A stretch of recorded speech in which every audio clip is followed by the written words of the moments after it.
Yo!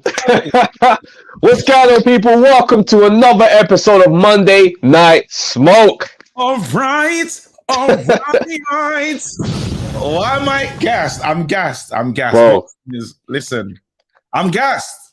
Bro, what a weekend. What a freaking weekend, bro. Bro. No. Doofus Creations has started crazy. How can Doofus Creations start like that? He said, Bro, let's not even pretend, bro. Eubank Jr.'s been moving mad. The guy, I don't know what he wants anymore, bro. Listen, before we even do that, I'm not even at home right now, so I'm gonna try and do the roll call, but let's see what happens. Alright, you ready? go on.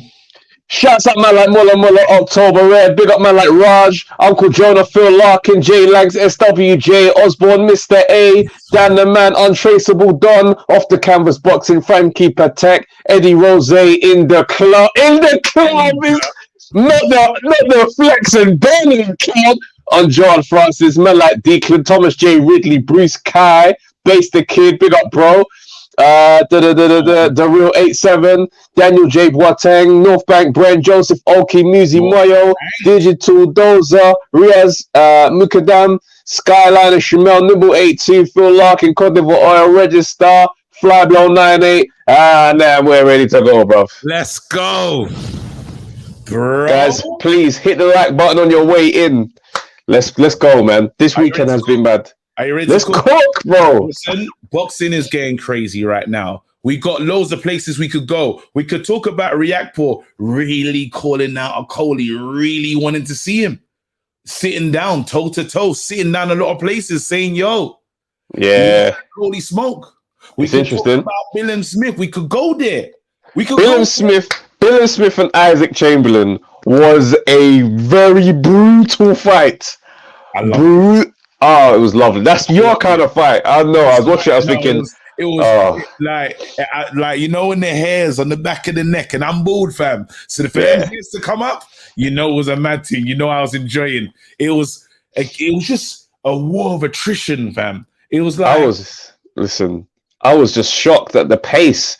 I was shocked at the pace they started with. I said, okay, cool. When they settle down, it's going to be an interesting fight. No, settle down where these men said no. If you take a step back, I'm taking more steps forward. Now they're just in there like this. But I've got to say, though, Chris Bilham Smith is a unit. He's a very, very strong cruiser. Like, that fight, had me thinking that Chamberlain maybe he's a little too small for the weight. No. Yeah. A little, just on the small side. He's too small. I think it was just you got someone that was willing to go to the end of the earth for you in this one. It's just sometimes you have someone that just might have your number. You know how I like him though. Chamberlain's heart was just, and when he buzzed him, I think it was the second or third round. That's when I thought, oh, okay, now he has to respect you. Because you had him wobbled for a second. Both of them had little listen, again, as a fight goes, that was exciting. But we got to talk about this. I'm not going to waste time and pretend like we're not really going to talk about Ben Whittaker. Ben Whittaker? What? The surgeon? Hey, don't piss me off. But, listen. The guy's a star. How long have we been saying this, bro? I'm calling him. He's built different. Let's phone him right now. Let's phone him right now. Let's use the undefeated black book and see if it's the ones and you just call man and say you. Come on, shout him because that was tremendous. I hope I don't get the not in the country phone ring one. You know them? Hold on. Hello? No, wait, hold on 1 second. No, not to my AirPods. Hello? Yo. Whoa! Hey! The surgeon is live. Oh. Hey, come on, man. You know with it. Listen, I want to say straight off the bat, the disrespect that I saw from you eating the ice cream on the way in. I said, this guy is just. Hey, this guy's letting us know he made weight. Professional, man. I was already on weight, man. I was on championship weight, man. But hey, let me just have a little treat, man. It was needed. Nah. It was enjoyment, though. It wouldn't look like someone that was about to make his debut. It looked like someone that has been there many times before. Like, how did the weigh-in? How did that all feel? it was good, man. Like I said, since a young boy, I've been watching a lot of pro boxing, and I've always pictured myself being in that situation. So me actually living it, I was just living my dream, man. It was good. So I just thought, there's no point getting like panicking in this situation. Just soak it all up, man. Just have fun because it's the first time I'll be doing it as many nights. Joe, I liked how you had the guitarist in the intro still. Like, what's going through your mind? What's going through your mind? Yeah, you're standing on the top of the podium, and it's like you're just taking it all in. What was that feeling like for you, bro? I just thought, hey man, hopefully these lights are hitting these gems on my shorts, man.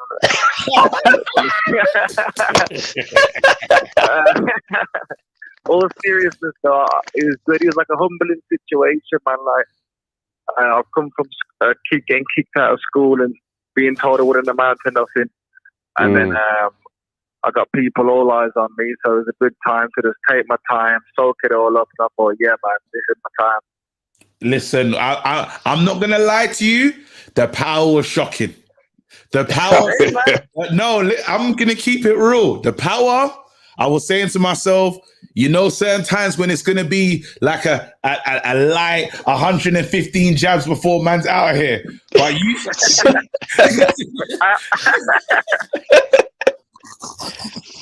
That first round was pure entertainment. Hey man, I got that one hitter quitter. That's why I brought Sugar Hill on board.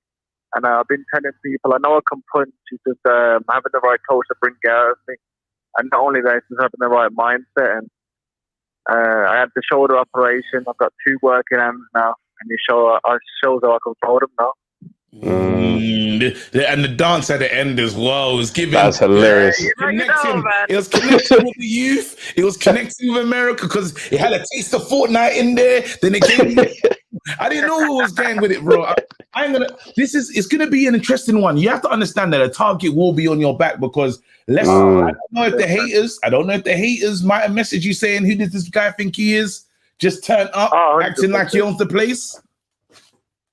Now you hit the nail on the head there, man. I got a lot of haters already, and a lot of people wanting to see me lose, a target on my back. But that's why I work so hard, man. So that there you go.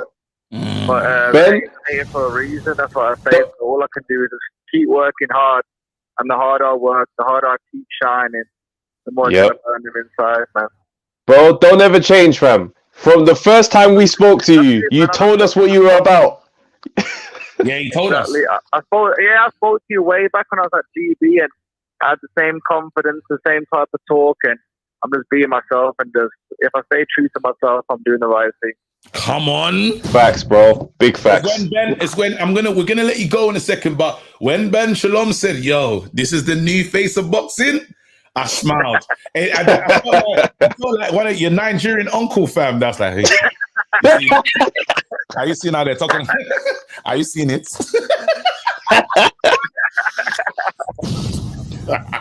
Oh man, but listen, bro, we know you're on holiday, fam.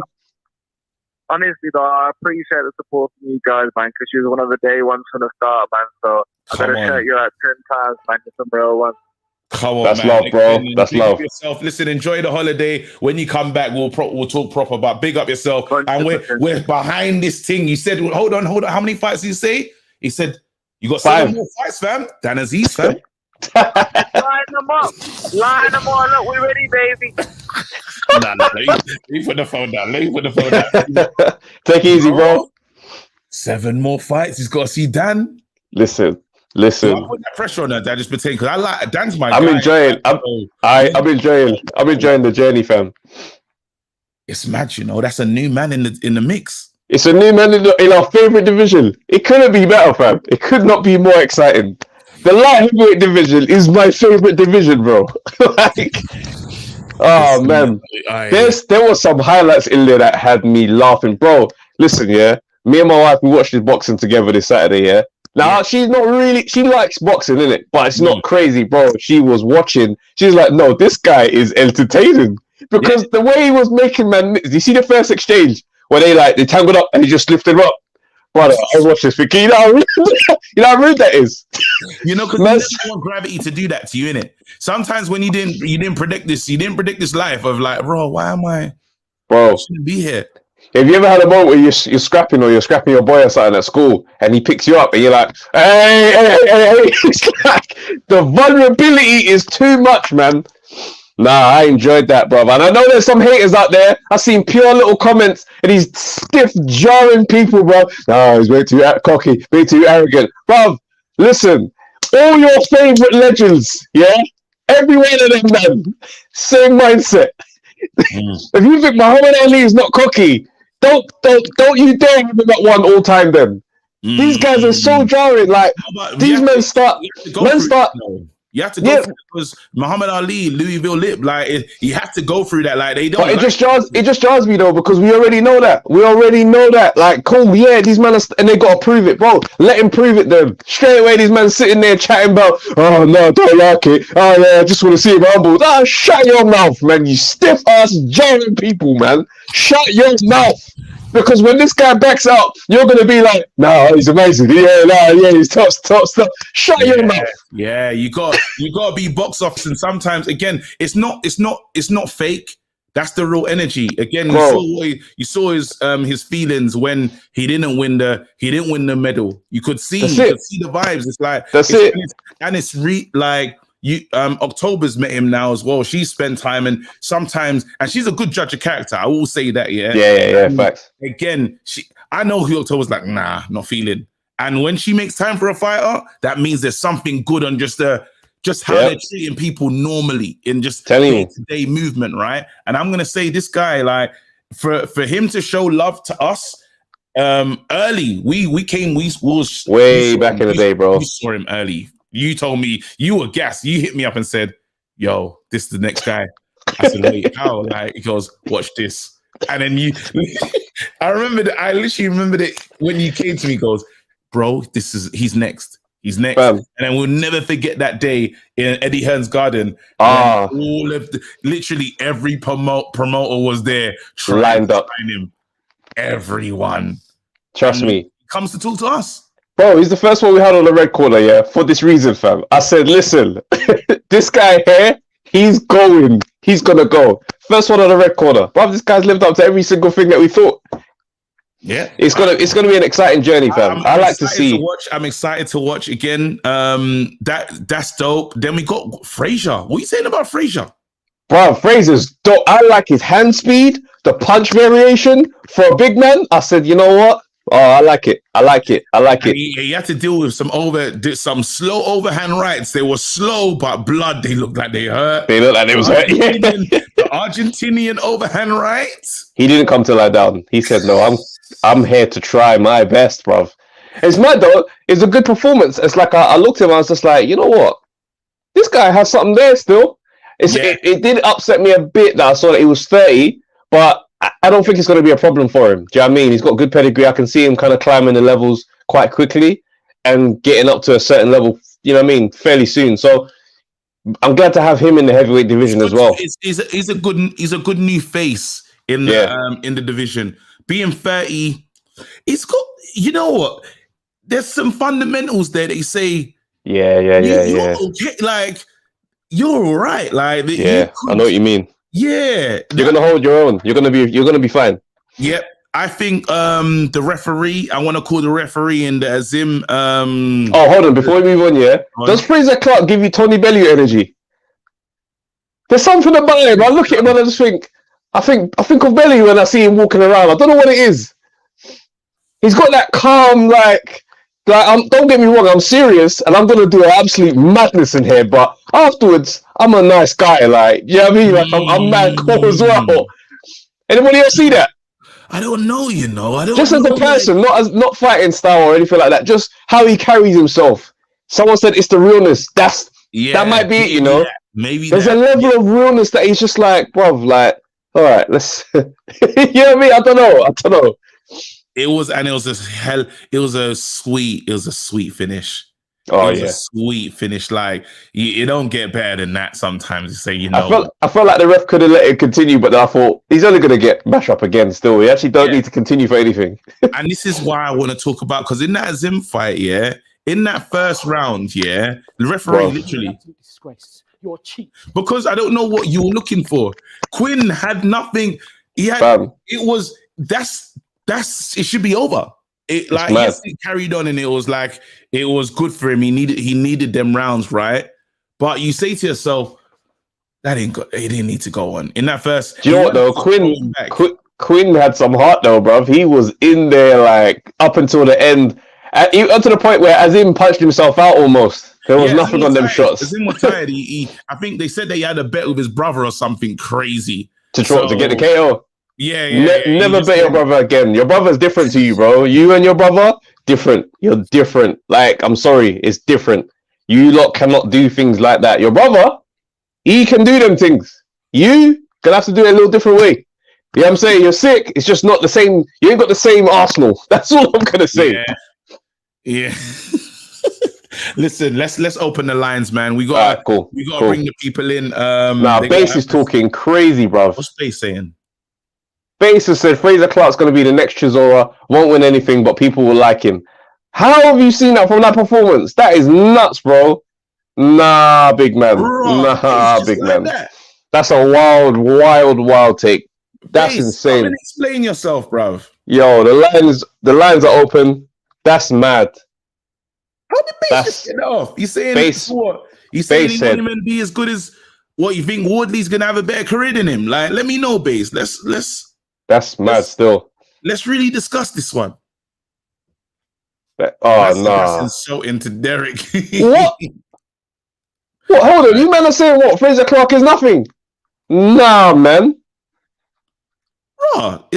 Wait. That's mad. You lot. That's crazy. Man, calling him a glorified journeyman. What's going on? Before the lines open, Before the lines open, bro.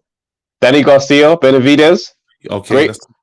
I enjoyed that performance at 154, bro. Yeah. Like, I didn't expect Danny Garcia to be on some hit and don't get hit, like, successfully. I haven't really seen him, but he was on his toes. Yes. Like, the size difference was so significant, though. Like, the shots were not hurting my... Like, obviously the body shots were starting to build up, but there were some bangs in there. I was just like, nah, he's fine. He's fine from that punch, bro. Like, he took that shot, bang, just standing there like, bro. But...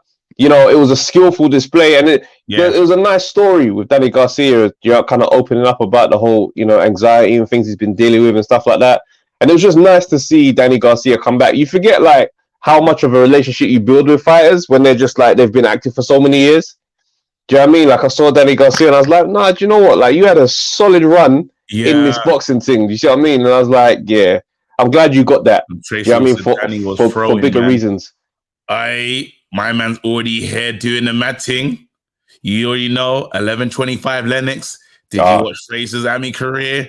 You know he saw it. You know he was there, fam. He was there. He filmed it. He filmed it himself. Let's go. Let's get someone in. Base, come on, defend that, bro. You didn't. You started violently for no reason. Like, I don't know what was. And they said that he was going to talk some stuff about Ben Whittaker. What's going on? I never said anything about Ben Whittaker. That's what they was assuming. If anyone saw my video, I already said that Ben was like, he was top notch. If anything, I think he's got the wrong nickname. It shouldn't be the surgeon, it should be the prophecy, because that's the energy he's coming with. We might need to message him that one, That's a name still. Man said the prophecy. I like it though. Yeah. Yo. I feel like it goes well with the anime. Like, there's a lot of stuff you could do with that in the anime lane. I mean, I'll take royalties all day long. It's all good. In the camera right now. Your camera's cameraing, fam. Yeah, but you're looking like a game character or something, fam. This is looking very much like PS5. Flipping out, fam. No, look, with regards to Fraser Clark, I'm not saying that Fraser's like dead. I'm not saying he's rubbish, but I've seen enough in his first two fights, plus what I've seen of his amateur career, to just see his defense is way too leaky. I don't see him particularly like winning anything past maybe European level. Like, he's not. I can't see him being a world champion. He's been getting hit by. He got hit by both of the guys that he's fought in his first two fights. Yeah, Bracamonte is more understandable. Shots. Yeah, I mean, Bracamonte is a bit more understandable because obviously, Argentinians, their managers tough, innit? Like. So you can kind of say, okay, maybe you ship one or two. And yeah, he dealt with him well. I give him that. But we also got to remember he dealt with him after the illegal punch where the guy didn't even really get enough of a, he didn't get enough He of was- time. I hear Yeah, that, right? the ref come on, said it man. was a illegal punch. He was The getting ref his even shots said it off was in terms of the fast punching. Sometimes felt like he was sparring and he's just hitting the heavy bag. There was moments when he was getting whatever he wanted to get off. Yes, That's the right. shot behind the head. That's unfortunately, it's gonna happen in boxing. We can't protect those moments are gonna happen. And you have to deal with them in boxing, No, of course. unfortunately. But that still being said, that's what then caused the downfall. And then obviously he gets up and the ref decides to You don't wait. think the downfall was coming already, though? You don't think he was going to get him out of here? He was gonna get him out of it, but not that early. He was still up on his feet. He was ready to go again. Ref just decided to stop it. Yeah, because the ref would see that you're only going to have more punishment for an eventual knockout again. The thing is, that's another thing. You can say, okay, sometimes it's better to end it too soon than too late. Hold on 1 second, guys. 1 second. No pros. Is he back? Yeah. So with regards to that, it's like, okay, you can say that you might want to stop it early, but if the guy's still got some left in the tank, he's got some left in the tank. Ultimately, They're saying I hear that. being too harsh. They're saying not for 2 fights, bro. This is his second fight. What's so harsh about me saying he's not going to be a world champion? He's going to be. Because we don't know the scope of the heavyweights. You said no, but the thing is though, it's like obviously you're saying you comparing him to Chisora as like an insult, right? But you got to remember Chisora's had mad world title shots, bro. I didn't say it was who said it? I never said it was an insult. I said he's going to be like Chisora, not going to win anything, but people are going to like him. I didn't choose it as an insult. If that's how you took it, that's your point. What's that got to do with me? You can't argue that. But then wait, I'm saying the scope of the division after the man them leave, because let's say Fury and AJ are not going to continue on when these guys are here. With who's left, we got the Romford Bull, we got Fabio Wardley, we got Dubois, we've got Joyce is going to be there in 2 years. So are you just talking about domestic, man? Because you're forgetting about man like Bakary Jalilov. You're forgetting about Hrgovic. You're forgetting about these men. How old is Hrgovic now, though? Hrgovic, he's 29. Yeah, so he's younger than Fraser Clark. Man have to see them. Them man have to see him. And what's it, Zhang? Well, yeah, but he's old. They're gonna fight soon anyway. So is it? Oh, right. But you got them guys. You still got man like Jared Anderson. Like I said, you got Bakary Jalilov. You've got like Daichko. You've still even got man like Gassiev running around the place. He's still 28. And you don't think that he could because it's just 2 fights in. It's hard to. I feel like it's a bit unfair to say. Like, what to say that I don't think he's going to be a world champion? Why is that harsh to say? The thing is, though, the reason why I challenge it is just because the next crop of heavyweights, as we just named off, there's not much of a gap, and I don't think there's any superstars there. But again, you've only mentioned realistically the British ones. Like there's many. No, but okay, so who are the potential ones to dominate the next crop? You think I don't have Jared Anderson specifically like special and like to separate himself from them. Yeah, but I don't have Hrgovic as special to separate.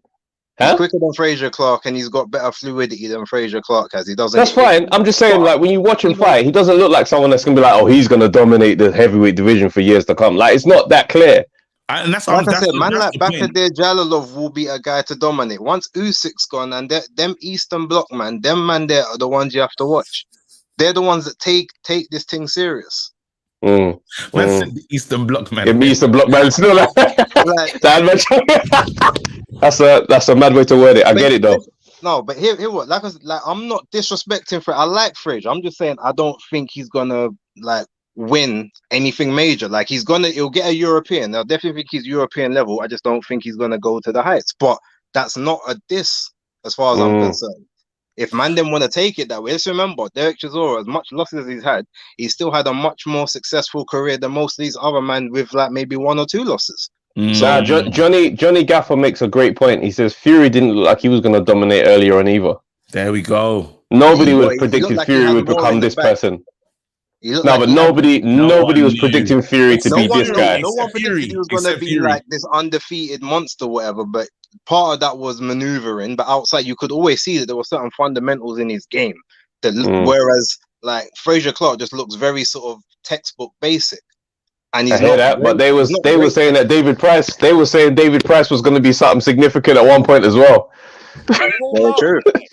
Well, if that's the case, that also rings true to me, because if people are saying that Fraser Clark could be the next thing, and they thought that about David Price, then I don't think they've been saying that crazy about Fraser Clark. We're just kind of responding to his performance. everyone said, "Oh yeah, he's going to be fast tracked. He's on the right track to get him far." No one's saying let's take our time with him. Everyone's saying let's fast track. No, but that's because there's an amateur pedigree though. He's worthy of a fast track. But David Price had the big amateur pedigree as well, and they fast tracked him too soon, and look what happened. Bro, listen, we'll just avoid Tony Thompson. We'll just avoid Tony Thompson for my man then. But listen, the reason I actually wanted to come on today, right? Now, you can either bring, I'm happy for someone else to come on, or maybe it can be something where we think about it, and then potentially, maybe we have to broach it on another day. But what I want to ask you to a question, and everyone in the chat, you can answer this as well. Like, what do you class, or what do you class as like a world class fighter? What are you talking about? Just in the ring and out the ring? You talking about just the whole? No, like as a boxer, like what would you define someone that's world class? What do they have to do? What do they have to be a world class boxer? I think mixing it with guys who are already established at world class, winning a title is obviously the easiest option. But I think your world class ring IQ is. I think on the eye test potentially. But I wouldn't say on that alone. But I think it's just the mixing it with those world-class fighters puts you into that category. Like even if you maybe lose in a close, like you've taken this brother to the well, and you've done all, like, fair enough, you lose to the champion, but you're world-class. You're just not a champ. Okay. So you don't think that in order to be world-class, you actually have to like beat a world-class opponent? So for instance, someone like Deontay Chisora, who's fought numerous world-class guys, gone the distance with all of them, but never beaten any of them. Is he world-class? I'm just asking. I don't think you could say that he's not a world beater. Like, but let's say, all right. So let's say like this here, world-class, right? You probably say he's a top 5 fighter, but at the same time, there are guys who give world-class fighters absolutely insane fights. And I don't know that because they can't beat them, does that mean that they're not in the league of world class? Bear in mind, if we're going to do this in a league way, the top 3 men on the top of this league, yeah, they're the champions and that. They're going to contest for it each time. But these guys below that, they're still in the same league. This is still the world class stage. So I don't know. It's a tricky way. I don't know if I'm making sense or if that actually works. It's the fights that you have. I think there's a few things, right? It's the things you overcome in a fight. It's the things that let us know that you're different. I think certain fights, because AJ, you looked at him and said, nah, he hasn't done it yet. After the Klitschko fight, we changed our opinion on AJ. Said he fought someone that was world class. That kind of made him more official. Are you with me? Go ahead. Sorry, let me just drop one. And also, world class and elite, I don't have that as one and the same. Yes. So if you say someone's elite, I'm putting like guys who are all-time great combos in there. Your Lomachenko is like, that's elite. Terence Crawford, that's elite. Canelo, that's elite. Usyk, that's elite. Like, if we're doing world class, for me, those are the guys just below that elite stage. So that's why I'm like, it can't just be the man that have the belts. Okay, no, you see, I feel like, okay, you might even be able to separate world class to say world class and then world level, or you might, but okay, in my opinion, right, I feel as if you just go the distance or you're competitive against world class people, but like you've never beaten them or you can't beat them, I don't know if I can really put you in that category. Yes, you have to win. In my opinion, you have to win. So, all right, so you would have to at least win against a world class or a recognized world class person. Yes. So with that being said, do we have to have a very uncomfortable conversation about our domestic light heavyweight scene? I knew we was gonna go there because I was just thinking to myself, is Boatsy world class? You see, to me, I think Buatsi's the closest to get there if he fights John Pascal and beats him. Because he's a legit world-class opponent. There's a former legit world champion and has already beaten a bunch of undefeated guys recently as well. So that would definitely put Buatsi in that world-class category. But can any So of the if he others beats him, actually he's join world class. If he beats him, he's world class, but not until he beats Pascal. He's solidified world-class if he beats him, in my opinion. Because John Pascal is legit world-class. But can we put any of the others? The reason why I went straight to Boatsy. The reason why, just listen. The reason why I went straight to Boatsy is because I've previously said that I think Craig Richards is world class based on the performance against Bivol, and obviously they had the fight with Boatsy. It was a it was a close fight, could have gone either way, rare-tear. So now I'm looking at that and I'm thinking to myself, based on those things and the resume that Craig has, you could say that, yeah, Craig might be world class. But now with you saying that it's about the wins, then that immediately takes that away. That's why I went straight to Boatsy. I mean, like I said, it's an uncomfortable conversation because these are men that we believe are at these levels.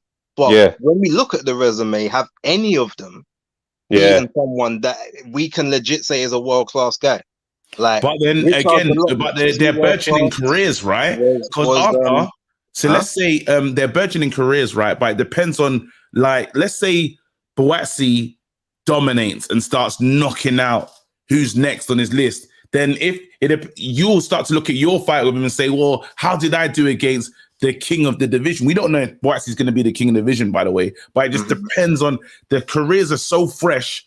We don't even know what Buatsi and Yard are like. It's an exciting group of prospects, right? But we actually don't know because they haven't been in there. They haven't had the championship fight. I want to see what. That's where my then question says. We know that they've got ability. We know their pedigree, but can we call people world class who've never legitimately beat anyone? So what about what we're looking at? Do you factor in the eye test in this? Not particularly, because the eye test can show you anything against a low-level opponent. You have to, like, the eye test has to be consistent with the level of opponent. It's a good conversation here still. Let's keep that. We have to keep that conversation going. I think it's worth having on another day. Yeah.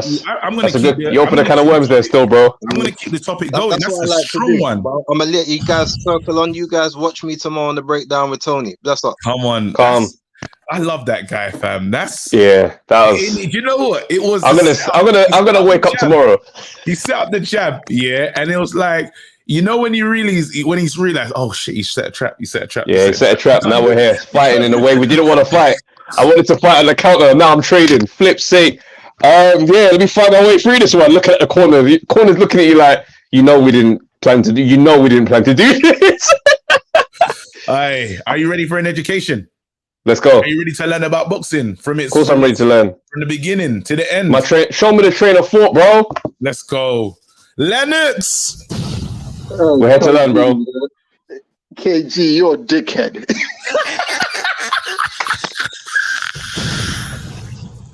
Hey, so rumor has it he took a picture of the first ring ropes, boy. You see the first ropes that people went under? The brown ones. The brown ones? It was Lennox. I know. It's all right. You know that picture? You know the picture you got on Twitter yesterday, yeah? I'm putting it out. I'm putting that picture on the heavy bag in the gym. Lennox took the first picture of Sugar Ray Robinson. Sugar Ray Robinson actually follows Lennox on Twitter. KG, yeah? Wait, Lennox, I'm with you, yeah? I know you want to start problems, but I want to get into because you were doing a madness. You're talking about Frazier in the Amis. You're talking about, I don't know where you are in things, but I know Base is coming here. And he said a madness. He's talking about world-class level. This feels like one of your kind of conversations. Well, so the difference, the difference is I name amateur boxers, yeah? And you man don't really know them. You get me? Like I've watched Frazier.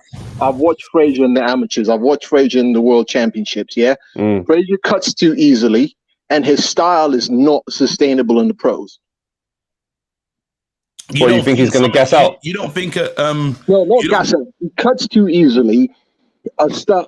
Someone who cuts that easily, yeah, should box a bit more. He's got a fan-friendly style, so I kind of see where Base is going. The man them will love him. Remember, but he it's got not injured, you know? sustainable. He's coming back from injury. That's what the time off is about. I'm talking about Amis. I've seen him Oh, get cut a lot of times in the World Championships and in the Olympics. okay, cool. Fair enough. So, you know, when Base starts talking about Jalalov and them man there, yeah. So Base, you know what I mean? I know I put Base, I know he watched the Olympic Amis. I don't know if he watched the World Championships, but I know Base has done a bit of studying. So Base has obviously seen Frage box a lot more than man them that moving off 2 fights. Yeah. But so you don't think that because sometimes the correct trainer, the right partner, you can elevate and it depends how dedicated he is and the right matchups. I'm not saying my man's not nice, yeah. But what Base pointed out that you lot don't know, there's killers. You're saying then there's killers in that next gen. Jalalov and all the man there, yeah. They turned pro. So you told me who the killers are. Like, So you told me the killers. How many we talking? What we? Because I can't tell you a defined. He's the guy that's gonna destroy the heavyweight division. Jalalov, Bakadir Jalalov. Is that the only one? That's the one Base said. Bakadir Jalalov. There's at least 3 or 4 of them man there.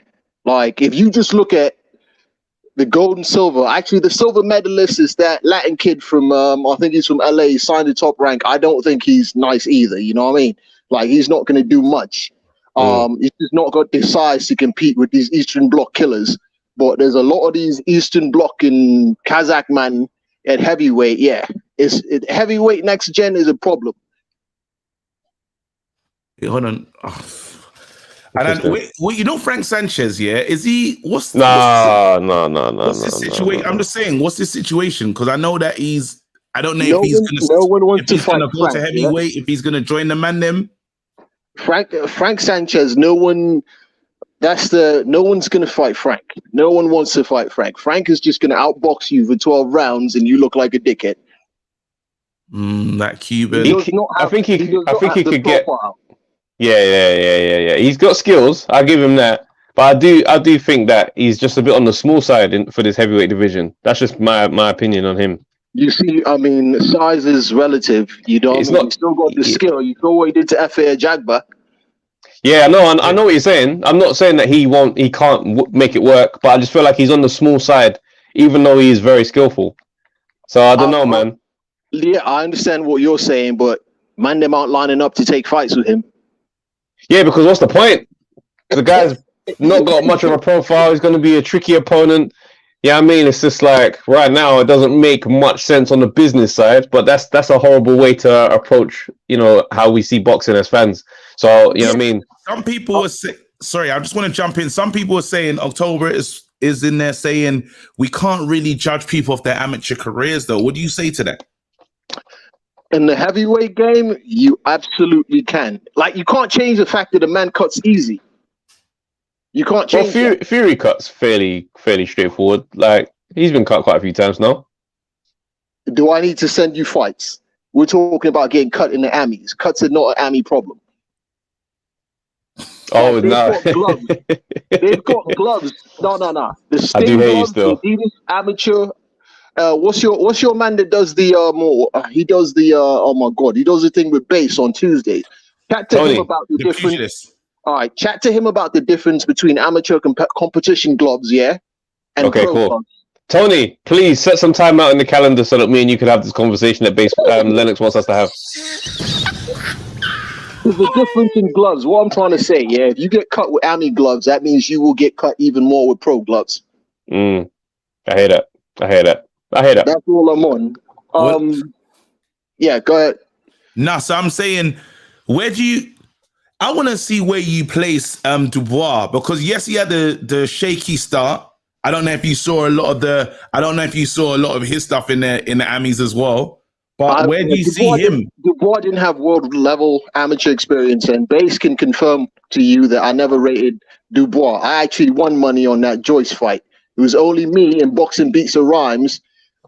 I put a cheeky £100. I had bet Ring IQ a cheeky £100 that he would get stopped by Joyce. No one else had that. I think I was the only one. Me, That's a hell of a Boxing bet Beats the still. Rhymes. That's a big Me bet. and Boxing Beats the Rhymes. Bass has got the receipts. Listen. Calm.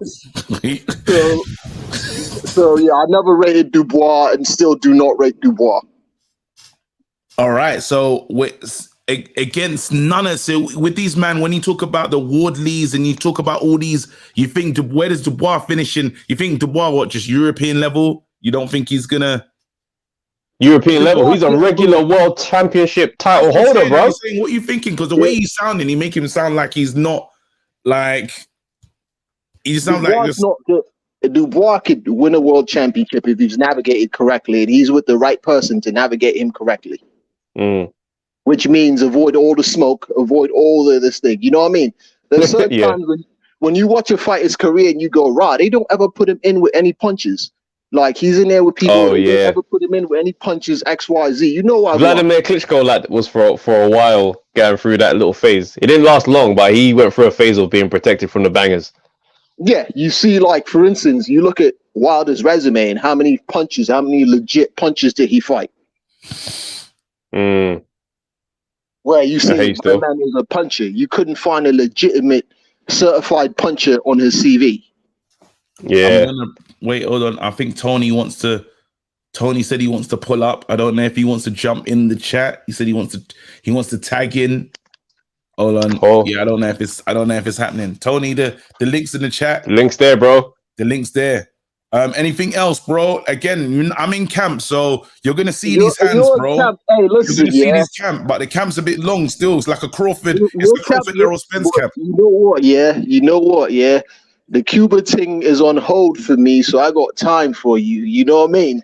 You might luck out. You're still, you know what I mean? What happened was my man I was gonna go see in Cuba had a little incident with the defection thing.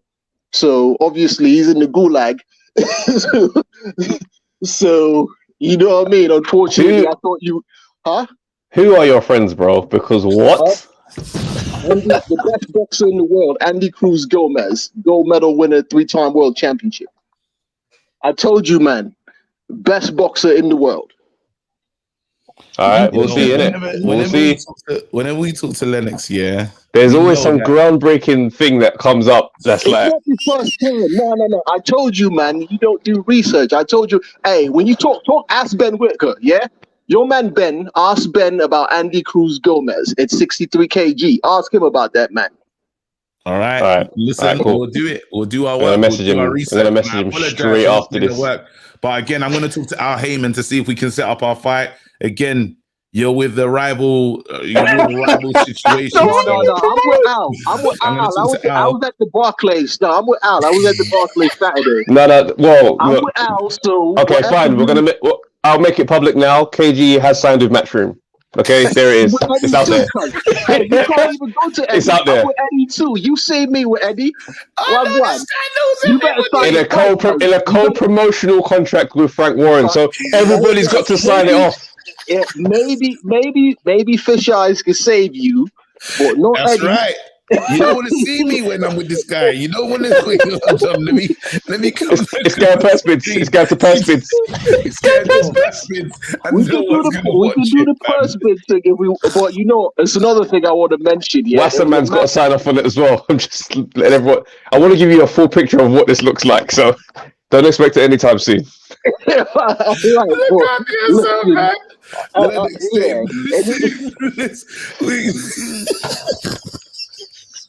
Hey, how many promoters, bro? Bro, I love that we got Big Frank in the tuck, bro. Just chilling there. He's just chilling. What do you mean? Fam, can you imagine what that fight poster looks like?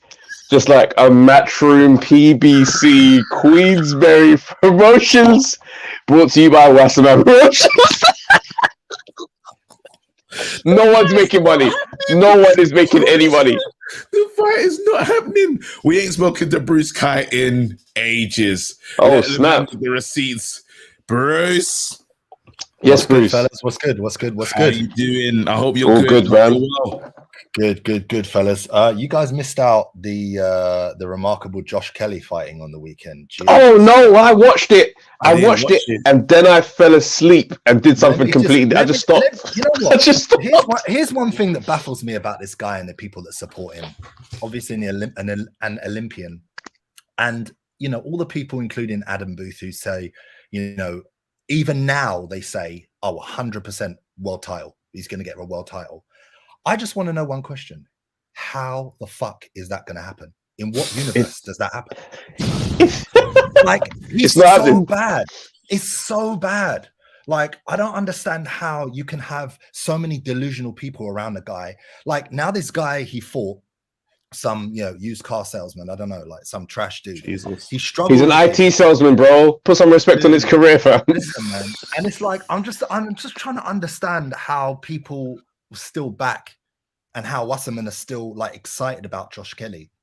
When It's if he's going to get a world insane. title, let's say he's not even going to get a chance at Charlo. Let's just say he's got to get through one of the lower tier guys. We're talking about Harrison, Lubin. We're talking about Hurd. We're talking about Castano. Like, in what? Like, how? It's I not don't happening. understand that. Yeah, So- I've never. It's not happening. Again, I've not been a big fan of his. I need to watch the fight. I was so bored watching that fight, Dude, bro. Like it literally so is like bad. two. It's like watching 2 rounds on repeat, back to back. Because Oh this, my God. and then he gets cut. Then he gets cut in a comeback fight versus a complete nobody, bro. I'm like, yeah, I don't know what this. You know, What, the McKinson part boring? of Is it problem- McKinson boring or is there Nah, like it's not. It's bad. It's bad shoulder roll boring. Yes, Okay. yeah, it's bad shoulder roll. And here's the craziness as well is that for the longest time, you know, we wanted to give him the benefit of the doubt, and then we saw him in the Avanesian fight, and him coming back at 154 was supposed to be his like prime. No, this is the weight. That's right. That's 147. right. No. 154 was the weight. That's the one. And then he comes in and gives a performance like this. Like, to me, I think the problem is Adam Booth. And the reason why I think it's Adam Booth is because have you noticed that every one of Adam Booth's fighters, including Shannon Courtney, granted, I know he doesn't like directly take care of her. It's one of the guys in his gym. But every one of them, he wants them to fight like David Haye. Look at the stance. The same style. Look at The same style. Exactly. He thinks that every single fighter he has fast twitch fibers like Haye did. And the problem is, it's like you need to train someone like Kelly, like Calzaghe. Throw 1,000 punches around for 10, 11 rounds. Volume. You can't let everyone try and like think everyone's Haye and everyone's got power because my guy's got no power. a lot of people? And he lines up. He lines up the big shot so nicely and just doesn't knock it home, man. I said on the Discord that to me, I think a perfect fight for him and a perfect fight for this other person would be Fowler. And I know Fowler jumps between 160 and 154, but both of them got no power. Both of them two kind of domestic names. Because listen, if you line up Kelly against Troy Williamson next, you know what's going to happen. That's end of Kelly's career. 100%. So to me, I'm like, Fowler, I think it'd be a good fight, man. I'm just not invested in Kelly at all. Yeah. Yeah, I'm kind of off that train. I mean, I watched it because obviously they were really talking the comeback, and I was just like, no, this is getting bad. And I saw somebody on Twitter saying that he's married into like a very, very wealthy family now.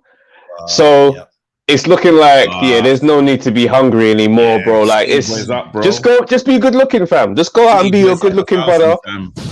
Do something else. Do something else. The Garcia fight on Saturday was very, very interesting, man. One thing I mentioned on the Discord as well is that I wonder why he decided to step up to 154, because looking at him at 154, he like at one he didn't look he's never looked shredded. So to me, to have to like the amount of pounds that you had to lose, you understand what I'm saying? It's like you could have stayed at 147. It's not like you've gone up to 154 and you've gone, oh my God, I feel so much better. Like, oh, my physique has filled out. And at 147, I'm killing. I look shredded. Like he never looked shredded, even at 147. And as you could see, like Benavidez was literally, he poked his tongue out more than he did throw punches on Saturday night. And with some clear, like Garcia style punches, Benavides never looked rocked, nothing. Didn't hurt him at all. At all. That to me was like surprising because Garcia's got a punch. Everyone knows Garcia's got a punch on 147. Yep. That So left I'm hook. like, I wonder why he was so desperate to move away from 147. I know why. And the reason I know why, bro. Boots. His name is I think Crawford. it's Boots. Yeah, that could be it too. Oh, you think But that's why? I think it's also Boots because Boots is another guy from Philly, and he Snap. knows him well. And I think everybody knows Boots is an issue. I gotta see him, Boots innit? ain't staying at 147 for long either. So yeah, that was interesting. And just going on from basics. So wait, hold on. Just Go, to go. try and piece together what you're saying, do you think that he's getting to 154 to get comfortable to fight Boots, or just to get away from him as long as he can? No, he's got exactly. I think he's got a few fights left and then he's out. Same as like Crawford. We know Crawford and Spence have got one fight at 147 against each other next. Yeah, and then they're moving up. yeah. Boots ain't long because his physique. If you look at his physique, man's got like back. Yeah, yeah. Like, We know it's exactly what's yeah. going on. You know what time it is. Ortiz is Yeah. another one. Ortiz, after he fights McKinson, I would not be Mm. surprised if he says, "Oh yeah, I'm gone." I think honestly That would be quite annoying, you know.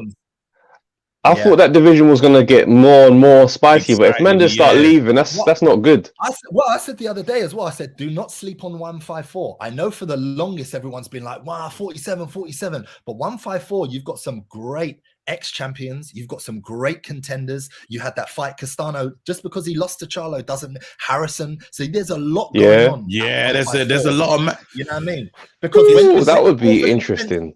when Crawford, Spence, and Boots leaves 147, who have you got a 4-7 that you're like, oh my gosh? That's what I'm saying. That means there is a world where Conor Ben nicks one of them titles, bro. I mean, it could 100%. It could happen. If it And plays out like that, it works. He Yeah, grabs one, That definitely. man Yeah, will come back for 100%. Conor, you know. That man will come back for Conor, you know. But this Them- also Let's be real, plays yeah. on- Someone this will come plays back for onto Conor what- still. I was just going to say this plays onto what Base was saying. I think it's an excellent talking point about what is world class or what constitutes a world class or elite fighter. For me, it's very much like a song, like music. What's Mm, great to one person, isn't because someone's looking at it through a True. different lens. You might look at it in a lens, like for example, Lennox, our last caller, he says Gomez is the best fighter in the world. I don't think we can judge someone from an amateur career because no, they might not cut easily. They might be like ridiculously tough in the amateurs, but as soon as they go up to the pros, well, you've got headbutts, you've got clash of heads. We see what happened to fighters like Rahman when he fought Evander Holyfield and he had the football on his head, like clash of heads. Yeah, There are certain yeah, yeah. that's what I'm saying, certain the- points. That's Understand true. what I'm saying? From the Overcoming amateurs to certain the pros. situations. Exactly. So I don't think, they might look amazing, but It doesn't when tell the comes to story. pros, look at Luke Campbell in the as an amateur fighter, and it never translated. He never was able to get over that hill and catch a world title. Why? Because you had people that were just that better than him. So I think for everyone, everyone looks at it through a different lens, and I don't think you can say if you've got this, and this, then that makes you a world fighter. Well, maybe in your eyes, but in someone else's eyes, they might look. Like for example, the Pascal argument, Buatsi and Pascal. Yeah. Someone might say, well, if he beats Pascal, he's world class. The other argument is like, well, hold on a second. When was Pascal at his best? How are we going to call Pascal great If he's now? shot. He's slightly washed.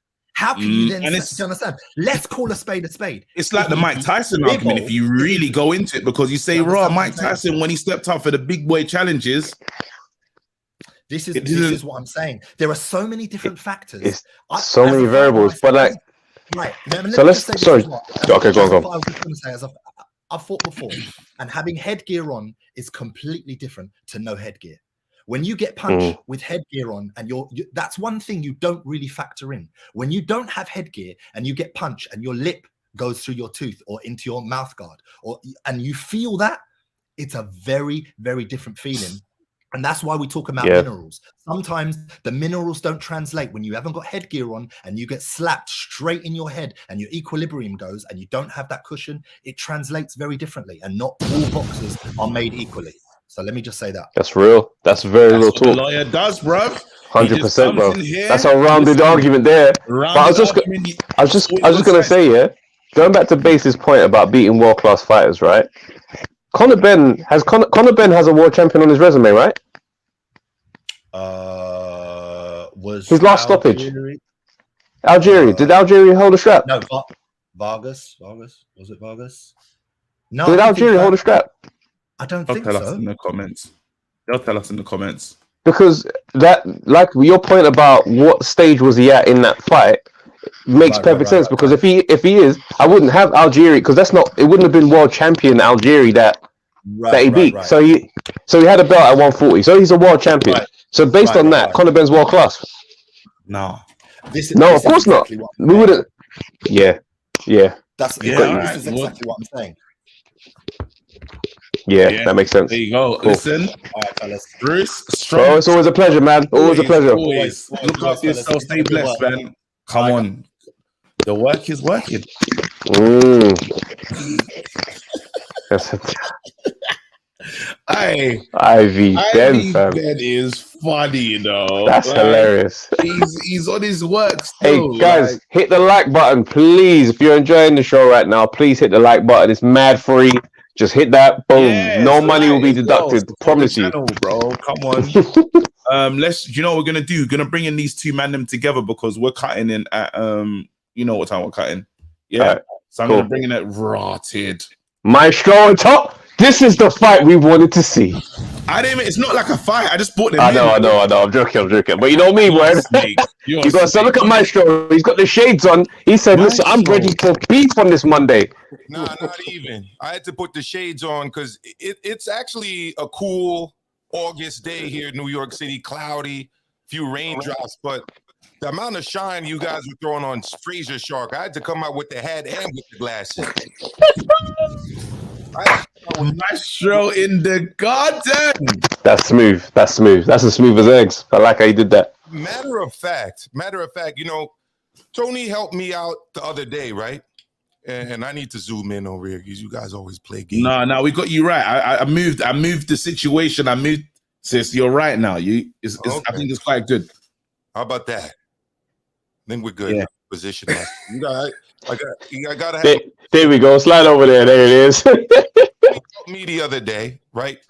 KG, I need you to help me out. Give me a left hand, just like that. Give me a left hand. Go on, my left hand's up. Talk to me. Right here. Musical youth. Pass me the Dutchie on the left hand side.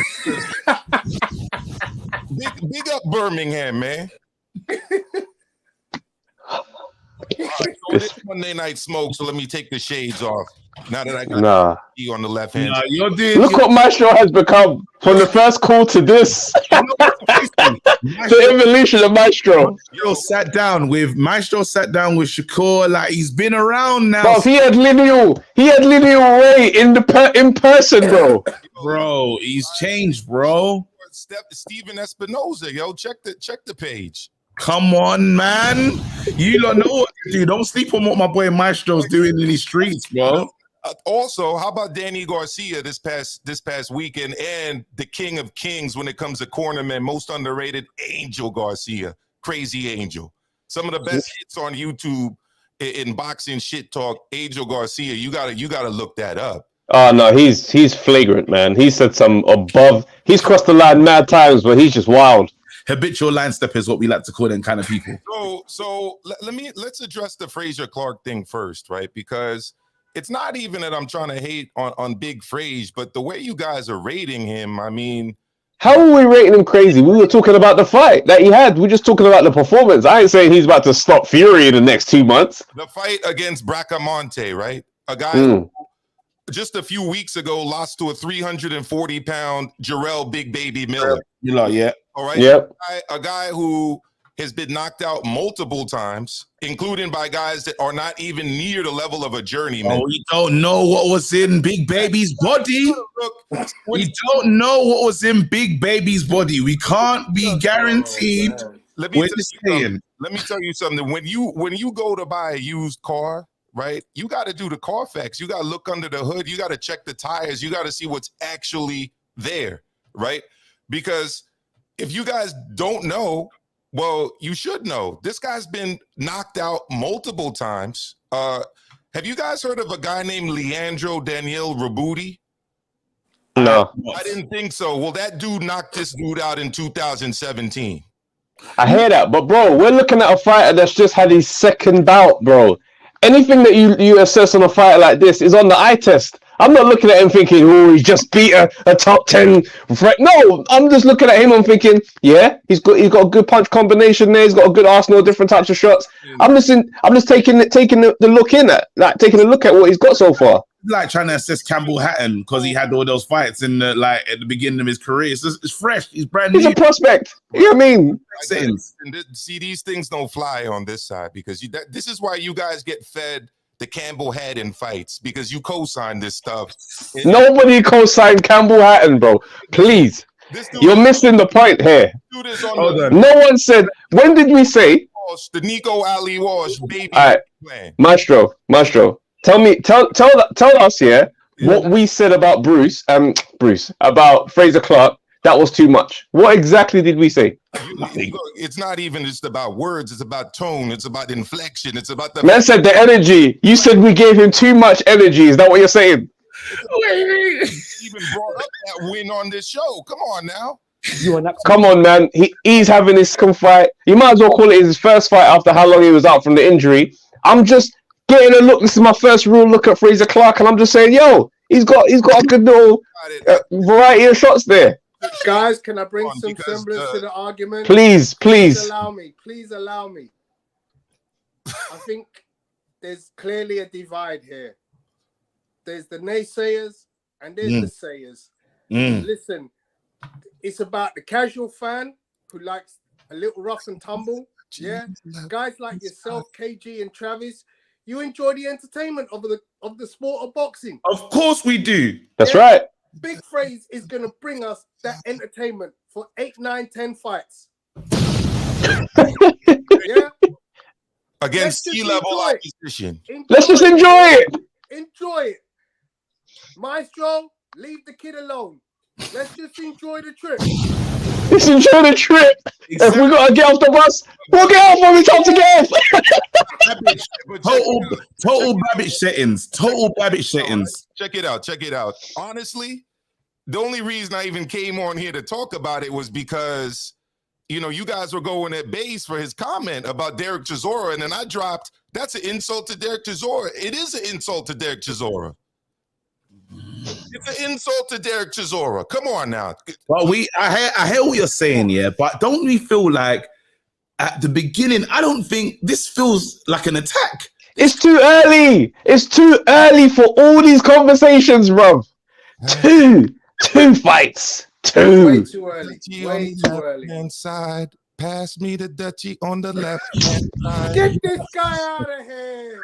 You're an absolute disgrace. I can't believe this. I didn't even come in to talk to you about it. See, I give freebies out to the undefeated because you guys are my brethren.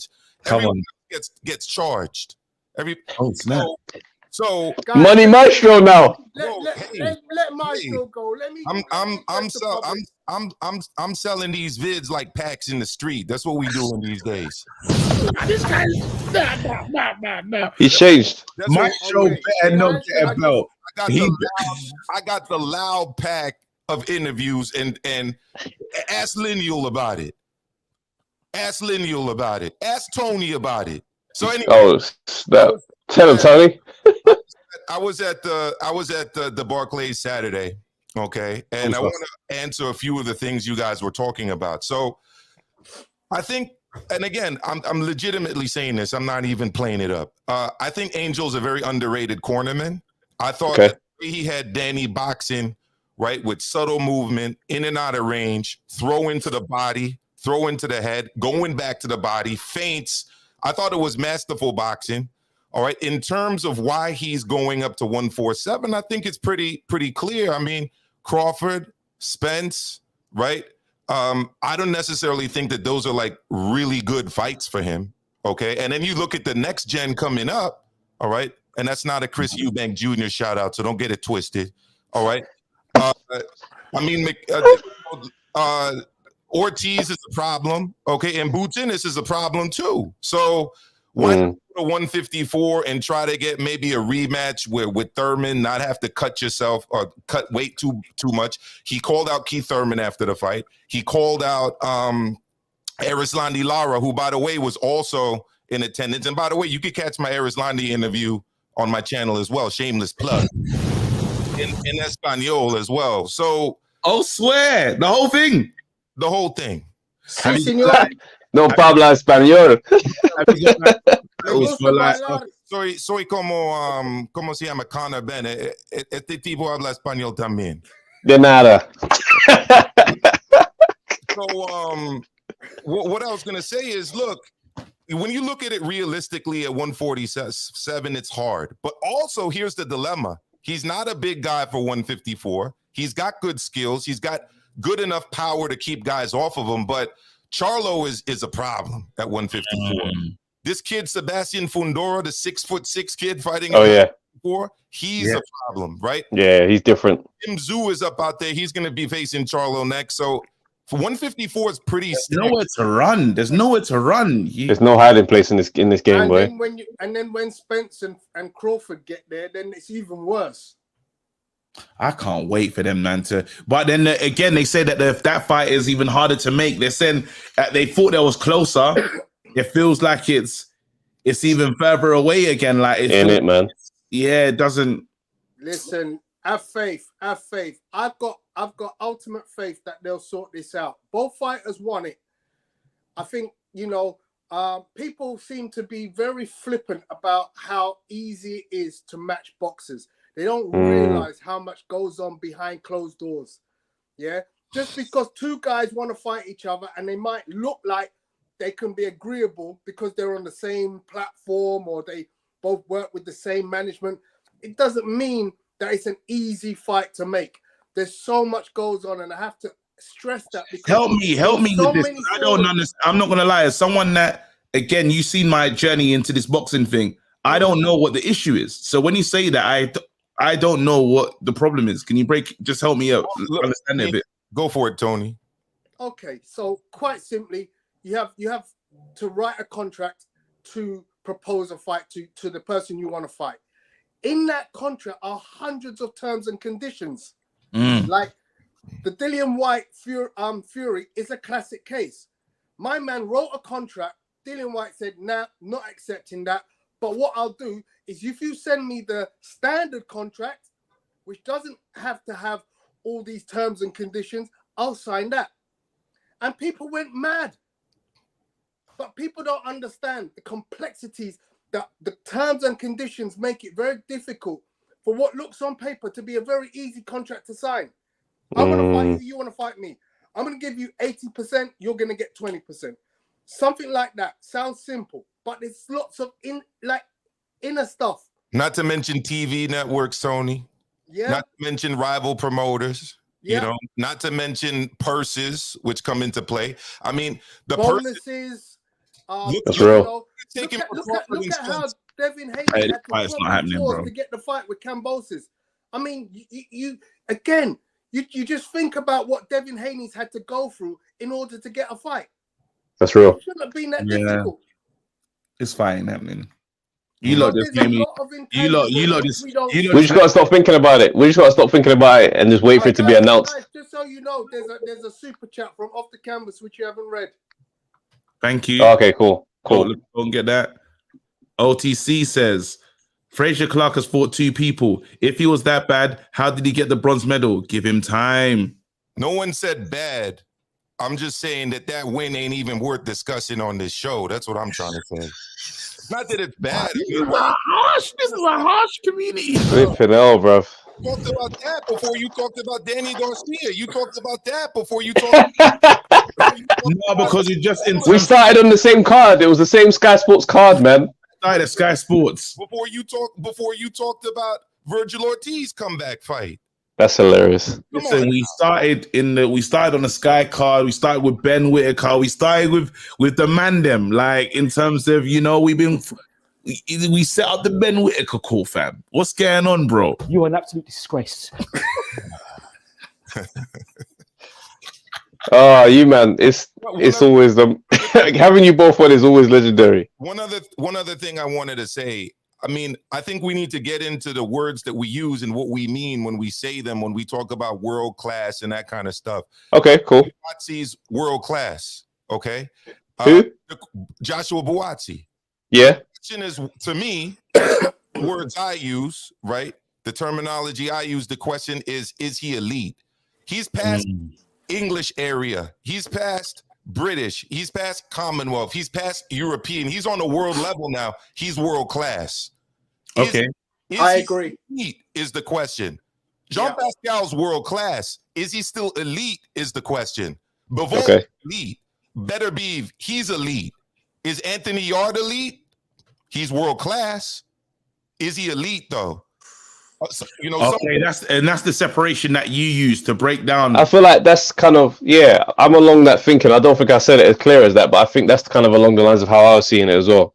Right. So well, you have actually people that argue that you know Yard ain't necessarily proven himself as amongst the best in Britain yet. So maybe he shouldn't be considered past that level. But at the end of the day, when he fought Kovalev in Russia, that was a world-class fight. He fought on that level. It was competitive, right? So to me, it's world-class. Yeah. Let me read the super chat. 1 second. 1125 Lennox says skills translate to the pros 100% of the time. Other things might not. Just look at top rank roster. Other factors may not, but skills do. I think that's coming back at what what you were saying before. Yeah. Pascal beat an unbeaten fight in his last fight. Yeah, Fei Long Meng. The light heavyweight.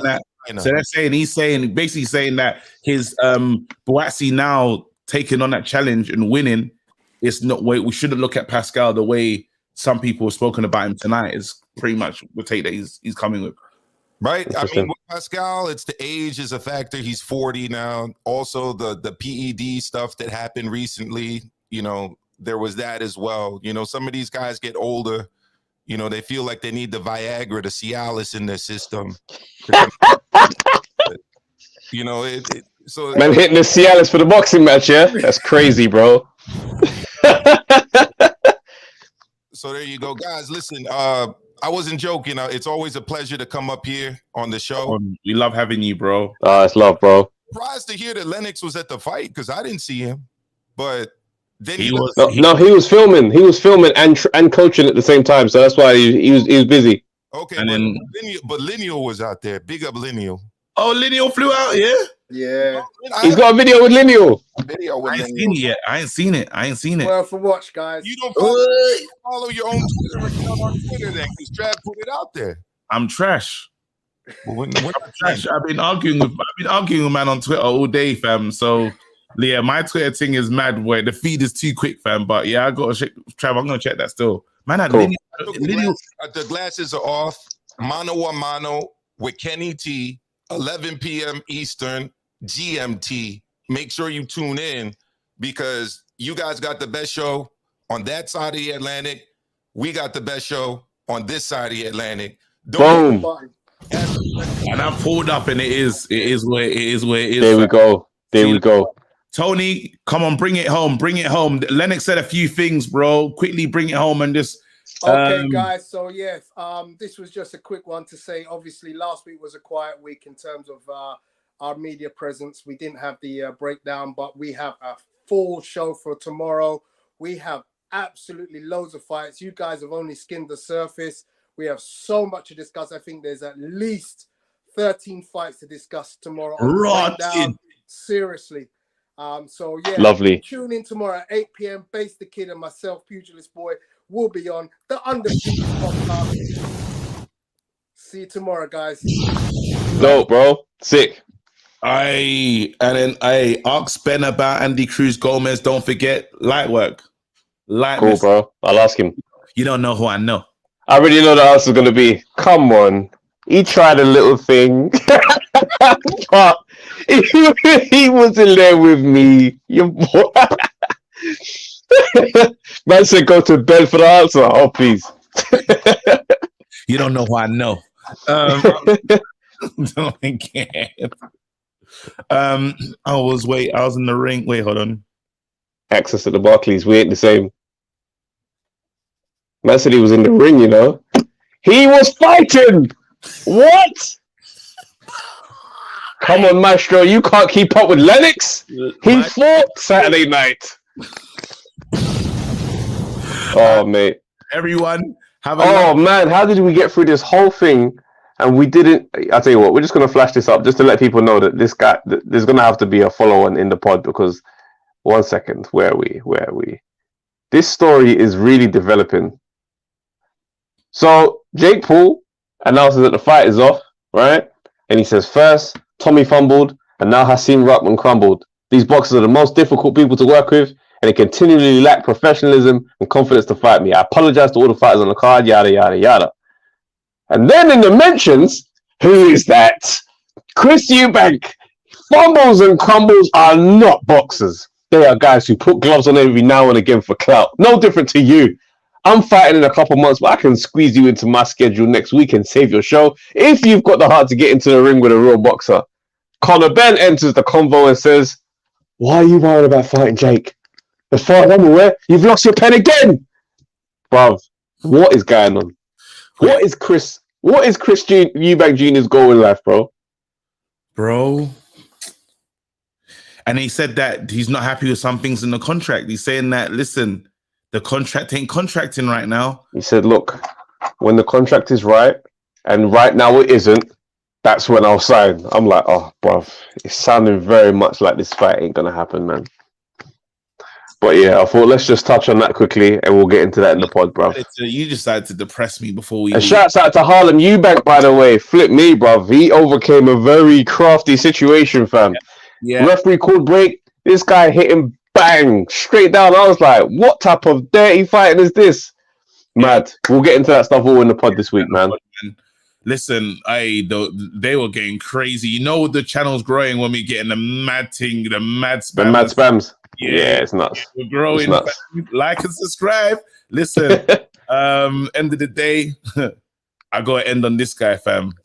This is the energy. Big Frank. Come on, bro. We already know what it is. Guys, tune in tomorrow for the breakdown. Pod will be out on Thursday. This was Monday Night Smoke. Enjoy your week, guys. You're a liar.